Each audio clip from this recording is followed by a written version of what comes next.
Minnesota Vikings have a bit of a drama, a little bit of a soap opera, a little bit of a telenovela going on at the edge rusher position where, hey, you can never have enough dudes and get the quarterback, but absent some extensions, I don't think that the current edge rusher room featuring Danielle, the real deal Hunter, Za'Darius Smith, newcomer Marcus Davenport, I don't know if they'll be taking the field together in 2023. I think Kwesi has some decisions to make, and I think it's going to be full of drama. That's right. Someone's going to have an evil twin brother. Someone's going to be doing this, that, or the other thing. I don't know. I don't watch telenovelas. No, I'm into Korean soap operas. But here are 7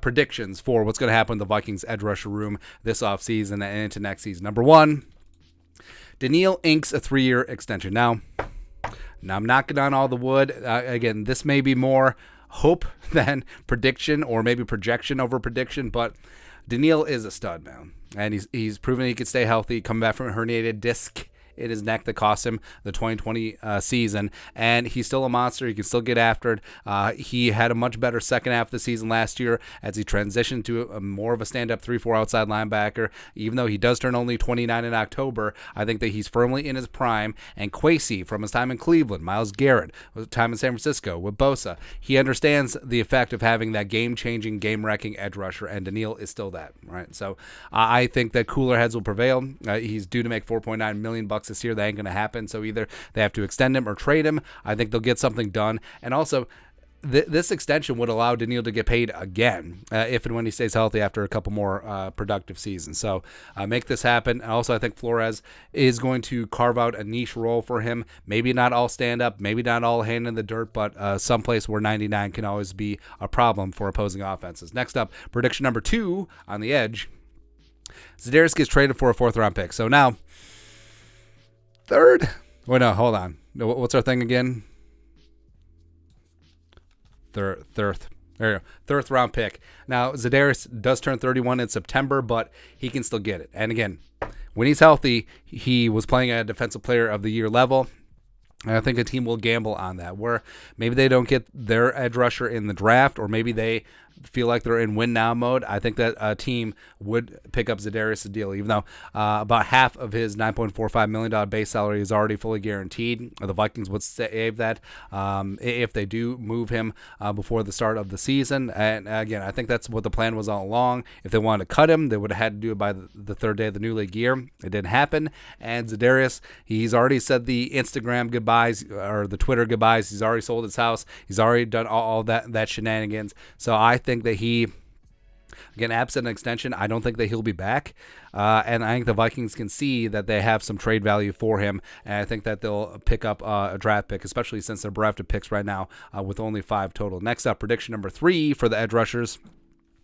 Then they'll parlay one of those, that 3rd round pick for a mid-round edge rusher. So, maybe maneuvering up in round 2, maybe just sticking and picking in the 3rd round, but a guy like Isaiah Foskey from Notre Dame, or Derek Hall, or Kobe Wooden from Auburn, or Byron Young from Tennessee, a guy where you're betting on tools, you're betting on traits, and then go from there. And you can sit behind Danielle, can sit behind Davenport, can sit behind Wanham and PJ too, and then really work to get on the field as Mike Smith molds him into something amazing. Next up, prediction number 4 on the edge. Davenport stays healthy and he gets paid. Again, 1 year, $13 million deal, some incentives. $2 million in being healthy and being out there incentives. But injuries have been a big part of his story so far, but he's got that potential that made the Saints trade up 2 first-round picks to go get him. 42 pressures, 9 sacks in 2021. That was supposed to be the jump-off year, but then last year only had half a sack, ironically, against Kirk Cousins in London. But I think he stays healthy. I think that he racks up and stacks up 70-plus pressures. I think that he racks up and stacks up 10-plus sacks. I think that he gets himself paid, whether here or somewhere else. Next up, prediction number 5 on the edge. DJ Wanham takes a pay cut. Now, I think this is actually going to happen to a number of 2020 non-first-round picks. So you look at Ross Blacklock, it's already happened. You look at Ezra Cleveland, second-round pick. You look at DJ Wanham. I think that the Vikings are going to squeeze some of these guys. Well, rather Kwesi's going to squeeze some of these guys. Because remember, Wanham wasn't a Kwesi draft pick, and he's due a $2.743 million base. None of it is guaranteed. I could easily see a pay cut or cut situation before the start of the season. Next up, prediction number 6. Patrick Jones, the second, has 5+. Actually, no, we're going to ramp that up a little bit.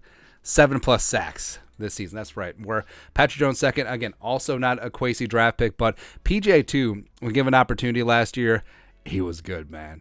He's got that power. He's got that bull rush. He's got quickness. I think that he is perfectly going to blend in to what Flores wants to do as a 5-tech edge rusher, as a stand-up edge rusher. I think he's going to get it done. Plus, remember, in limited work last season, he had 16 pressures and 4 sacks. I think that given more opportunity, the pride of Pitt will really show up and show out in 2023. Lastly, prediction number 7. Luigi Villain has a surprising 2023, where the UDFA last year made the 53-man roster all season. Kwesi was afraid of losing him, trying to get him down to the practice squad. Formerly Wake Forest, formerly Michigan. I think that he comes in. I think he finds himself a role in Flores' scheme. I think Flores is going to rotate quite a bit on the edge. I think Flores is going to find a way to get 3-4 of these guys on the field at the same time. I think Villain has a nice nose for the football, a nice nose for the quarterback. I think he gets it done. He played only 35 snaps on defense last year, a little bit of special teams, but I think that he finds a way to get on the field as a situational pass rusher, and he gets some heat. Get some heat, man. But that's it. Edge rusher predictions, 7 of them. Where are we right, and where are we right? Let us know in the comment section below. Subscribe for daily Vikings takes. Want to support the work? Put a little something in the Venmo. But till next time, Skol Production Value.